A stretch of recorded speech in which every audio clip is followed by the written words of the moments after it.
नाही, मुळात आपण जे मगाशी सांगितलंत, की महायुतीमध्ये नक्कीच ऑल इज वेल हे आपण 100% जाणून घ्या. आणि त्याच्यामध्ये ठाण्यामध्ये जे काल घडलं, आपल्याला एक समजून घ्यायला लागेल, की ह्या आत्ताच्या ज्या निवडणुका आहेत, या स्थानिक स्वराज्य संस्थेच्या निवडणुका, ह्या खऱ्या अर्थाने कार्यकर्त्याच्या निवडणुका असतात.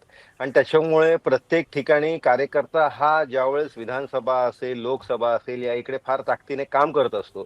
त्याला अपेक्षा असते, की या निवडणुकीमध्ये कुठेतरी त्याला संधी भेटेल.